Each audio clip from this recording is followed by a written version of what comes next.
সবাইকে স্বাগত জানাচ্ছি। আমি ফিরোজ তোহা। শুরুতেই সংবাদ শিরোনাম জানিয়ে দেব এই মুহূর্তে হাতে পাওয়া সর্বশেষ গুরুত্বপূর্ণ আপডেট। বাংলা সংবাদ। ফিনান্সিয়াল টাইমসের রিপোর্ট, দলবল নিয়ে প্রকাশ্যে ঘুরছেন শেখ হাসিনা। ছাত্র জনতার তুমুল বিক্ষোভের মুখে গত 5 আগস্ট প্রধানমন্ত্রীর পদ থেকে ক্ষমতাচ্যুত হন শেখ হাসিনা। সেই দিনই সামরিক হেলিকপ্টারে করে ভারতে পালাতে বাধ্য হন তিনি। এরপর থেকে ভারতেই অবস্থান করছেন সাবেক এই প্রধানমন্ত্রী। তবে ভারতের কোথায় অবস্থান করছেন শেখ হাসিনা এ সম্পর্কে এখন পর্যন্ত নির্দিষ্ট কোনো তথ্য নেই। তবে ফিনান্সিয়াল সংবাদ মাধ্যমটি বলছে, ভারতের রাজধানী দিল্লিতে মেয়ের সঙ্গেই থাকছেন শেখ হাসিনা। তাকে তার দলবল নিয়ে দিল্লির অন্যতম অভিজাত পার্ক লোধি গার্ডেনে ঘুরতেও দেখা গেছে। এবারে জানাবো AK-47 দিয়ে ছাত্র জনতার উপর গুলি, বাদশা গ্রেপ্তার। বৈষম্য বিরোধী ছাত্র আন্দোলন চলাকালীন চট্টগ্রামের কোতোয়ালি থানা এলাকায় ছাত্র জনতার উপর AK-47 রাইফেল দিয়ে গুলিবর্ষণের অভিযোগে কুখ্যাত সন্ত্রাসী সুলাইমান বাদশাকে গ্রেপ্তার করেছে র্যাপিড অ্যাকশন ব্যাটালিয়ন র্যাব। বুধবার মধ্যরাতে নোয়াখালী থেকে তাকে গ্রেপ্তার করা হয়। জানাবো 100 গ্যাস কূপ খননের উদ্যোগ নেওয়া হয়েছে। গ্যাস উত্তোলনে দেশে আরও 100টি কূপ খননের উদ্যোগ নেওয়া হয়েছে বলে জানিয়েছেন অন্তর্বর্তীকালীন সরকারের বিদ্যুৎ, জ্বালানি ও খনিজ সম্পদ উপদেষ্টা মোহাম্মদ ফাউজুল কবির খান। বৃহস্পতিবার দুপুরে দেশে গ্যাসের মজুদ পরিস্থিতি এবং ভোলায় গ্যাসের সন্ধান নিয়ে অপপ্রচার বিষয় নিয়ে কথা বলার সময় একথা বলেন তিনি। জানিয়ে দেব, এসালম গ্রুপের তথ্য চেয়েছে সিঙ্গাপুরের আর্থিক গোয়েন্দা সংস্থা। বাংলাদেশ ফিনান্সিয়াল ইন্টেলিজেন্সের কাছে এসালম গ্রুপের মালিকদের দেশে বিদেশে থাকা সম্পদের বিস্তারিত তথ্য জানতে চেয়েছে সিঙ্গাপুরের আর্থিক গোয়েন্দা সংস্থা ফিনান্সিয়াল ইন্টেলিজেন্স ইউনিট। জানিয়ে দেব, বাংলাদেশকে আরও $200 কোটি সহায়তা দিতে পারে বিশ্বব্যাংক। চলতি অর্থ বছরে বিশ্বব্যাংক বাংলাদেশকে বাজেট সহায়তায় সব মিলে 200 মিলিয়ন অথবা $200 কোটি সহায়তা দিতে পারে। চলমান প্রকল্পের অর্থ ভিন্ন খাতে নিয়ে যাওয়া হতে পারে, এমন সম্ভাবনাও আছে। এতে অর্থের পরিমাণ বেড়ে যেতে পারে। বৃহস্পতিবার সচিবালয় অন্তর্বর্তী সরকারের অর্থ ও বাণিজ্য উপদেষ্টা সালেউদ্দিন আহমেদের সঙ্গে বৈঠকের পর এসব কথা বলেন বিশ্বব্যাংকের দক্ষিণ এশিয়া অঞ্চলের ভাইস প্রেসিডেন্ট মার্টিন রেজার। এবং সর্বশেষ জানাবো আন্তর্জাতিক সংবাদ। ফিলিস্তিনি রাষ্ট্র প্রতিষ্ঠা ছাড়া ইসরায়েলকে স্বীকৃতি দেবে না সৌদি। স্বাধীন ফিলিস্তিনি রাষ্ট্র ছাড়া ইসরায়েলকে রাষ্ট্রের স্বীকৃতি দেবে না বলে জানিয়েছে সৌদি আরব। বুধবার এক বক্তব্যে একথা বলেছেন সৌদি যুবরাজ মোহাম্মদ বিন সালমান। বক্তব্যে ফিলিস্তিনিদের উপর ইসরায়েলি দখলদারি এবং অপরাধেরও সমালোচনা করেছেন তিনি। ব্রিটিশ বার্তা সংস্থা রয়টার্স এ খবর জানিয়েছে।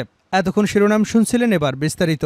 প্রিয় দর্শক, আপনি যদি এই চ্যানেলে নতুন হয়ে থাকেন, ভিডিওটি দেখতে দেখতে চ্যানেলটি সাবস্ক্রাইব করে আমাদের সঙ্গে থাকুন। আর এই ভিডিও সম্পর্কে আপনি আপনার মূল্যবান মতামতটি কমেন্ট বক্সে জানিয়ে দিন। আর হ্যাঁ প্রিয় দর্শক, জানিয়ে দিন ভিডিওটি কোথা থেকে দেখছেন। ফিনান্সিয়াল টাইমসের রিপোর্ট, দলবল নিয়ে প্রকাশ্যে ঘুরছেন বাংলাদেশের সাবেক প্রধানমন্ত্রী শেখ হাসিনা। ছাত্র জনতার তুমুল বিক্ষোভের মুখে গত 5 আগস্ট প্রধানমন্ত্রীর পদ থেকে পদচ্যুত হন শেখ হাসিনা। সেই দিনই সামরিক হেলিকপ্টারে করে ভারতে পালাতে বাধ্য হন তিনি। এরপর থেকে ভারতেই অবস্থান করছেন সাবেক এই প্রধানমন্ত্রী। তবে ভারতের কোথায় অবস্থান করছেন শেখ হাসিনা সেই সম্পর্কে এখন পর্যন্ত নির্দিষ্ট কোনো তথ্য নেই কারো কাছে। এছাড়া এ নিয়ে ভারত সরকারের পক্ষ থেকেও কিছু বলা হচ্ছে না। এমন পরিস্থিতিতে শেখ হাসিনার অবস্থান নিয়ে সংবাদ প্রকাশ করেছে ব্রিটিশ সংবাদ মাধ্যম ফিনান্সিয়াল টাইমস। সংবাদ মাধ্যমটির পক্ষ থেকে বলা হয়েছে, ভারতের রাজধানী দিল্লিতে মেয়ের সঙ্গে থাকছেন শেখ হাসিনা। তাকে তার দলবল নিয়ে দিল্লির অন্যতম অভিজাত পার্কে লোধি গার্ডেনেও ঘুরতে দেখা গেছে। এছাড়া খবরে দাবি করা হয়েছে, শেখ হাসিনা ভারতীয় সরকারের একটি সেফ হাউসে রয়েছেন। তিনি তার মেয়ে সাইমা ওয়াজেদ পুতুলের সঙ্গেই থাকছেন। এদিকে বাংলাদেশের অন্তর্বর্তীকালীন সরকারের আইন, বিচার ও সংসদ বিষয়ক উপদেষ্টা আসিফ নজরুল ফিনান্সিয়াল টাইমসকে বলেছেন, ভারতের সঙ্গে প্রত্যাবর্তন চুক্তি অনুযায়ী আমরা তাকে বাংলাদেশের কাছে প্রত্যাবর্তনের দাবি জানাতে পারি। আমরা আশা করি ভারত তাকে বাংলাদেশে অস্থিতিশীলতা ঘটাতে দেবে না, কারণ তিনি মিথ্যা ও ভুল তথ্য ছড়িয়ে দেওয়ার চেষ্টা করছেন। AK-47 দিয়ে ছাত্র জনতার উপর গুলি, বাদশা গ্রেপ্তার। বৈষম্য বিরোধী ছাত্র আন্দোলন চলাকালীন চট্টগ্রাম কোতোয়ালি থানা এলাকায় ছাত্র জনতার উপর AK-47 রাইফেল দিয়ে গুলিবর্ষণের অভিযোগে কুখ্যাত সন্ত্রাসী সুলাইমান বাদশাকে গ্রেপ্তার করেছে র্যাপিড অ্যাকশন ব্যাটালিয়ন র্যাব। বুধবার মধ্যরাতে নোয়াখালী থেকে তাকে গ্রেপ্তার করা হয়। বৃহস্পতিবার র্যাবের লিগ্যাল অ্যান্ড মিডিয়া উইংয়ের পরিচালক লেফটেন্যান্ট কর্নেল মুনিম ফেরদৌস এ তথ্য নিশ্চিত করেছেন। তিনি বলেন, গত 4 আগস্ট চট্টগ্রামের কোতোয়ালি থানাধীন এলাকায় বৈষম্য বিরোধী ছাত্র আন্দোলন চলাকালীন ছাত্র জনতার উপর AK-47 সাদৃশ্য রাইফেল দিয়ে গুলিবর্ষণের অভিযোগে কুখ্যাত সন্ত্রাসী সুলাইমান বাদশাকে নোয়াখালী থেকে গ্রেপ্তার করা হয়েছে। এ বিষয়ে পরবর্তী আইনগত ব্যবস্থা প্রক্রিয়াধীন। 100 গ্যাস কূপ খননের উদ্যোগ নেওয়া হয়েছে জ্বালানি উপদেষ্টা। গ্যাস উত্তোলনে দেশে আরও ১০০টি কূপ খননের উদ্যোগ নেওয়া হয়েছে বলে জানিয়েছেন অন্তর্বর্তীকালীন সরকারের বিদ্যুৎ, জ্বালানি ও খনিজ সম্পদ উপদেষ্টা মোহাম্মদ ফাউজুল কবির খান। বৃহস্পতিবার দুপুরে দেশে গ্যাস মজুদের পরিস্থিতি এবং ভোলায় গ্যাসের সন্ধান বিষয়ক অপপ্রচারের বিষয় নিয়ে কথা বলার সময় একথা বলেন তিনি। ফাউজুল কবির বলেন, আমরা চাই গ্যাসের যে সম্ভাবনা আছে তা বের করার।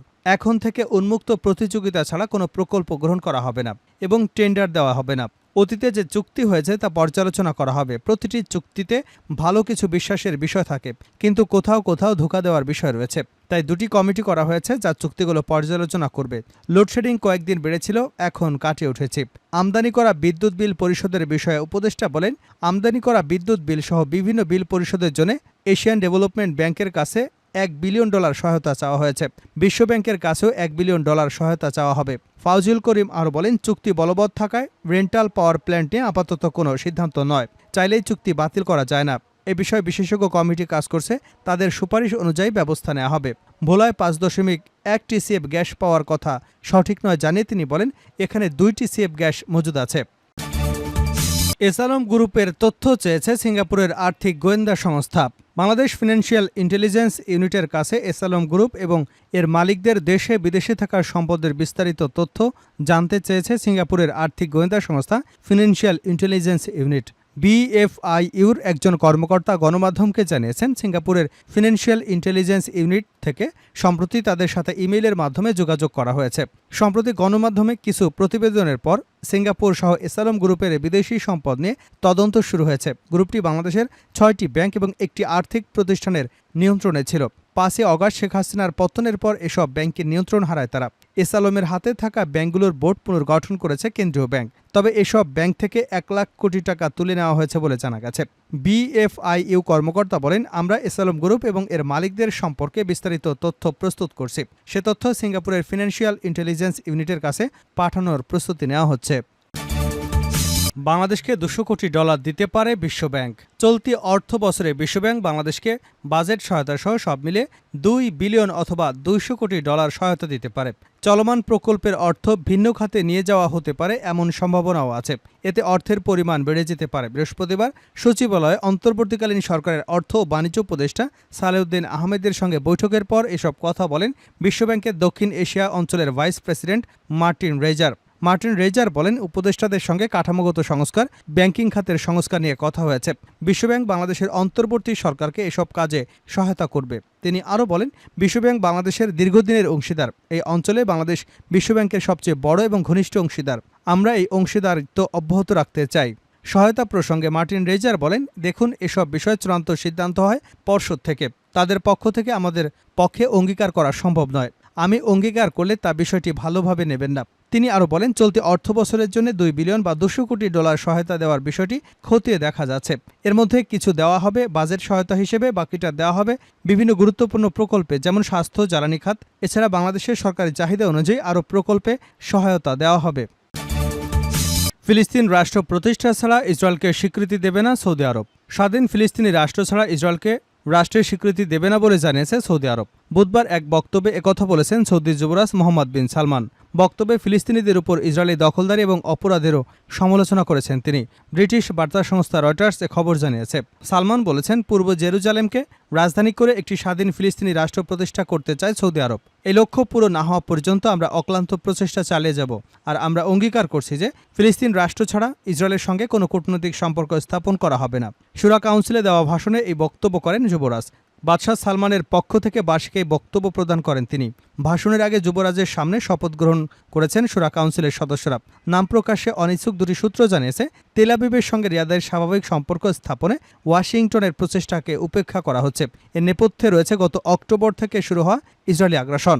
যুবরাজের শেষ বক্তব্য থেকে ধারণা করা যায়, ইসরায়েলি আগ্রাসনের অবসান না হওয়া পর্যন্ত মার্কিন প্রচেষ্টার ধোপে টিকবে না। গাজা যুদ্ধ শুরুর কয়েক সপ্তাহ আগে যুবরাজ সালমান জানিয়েছিলেন, ইসরায়েল সৌদি একটা চুক্তির সন্নিকটে আছে।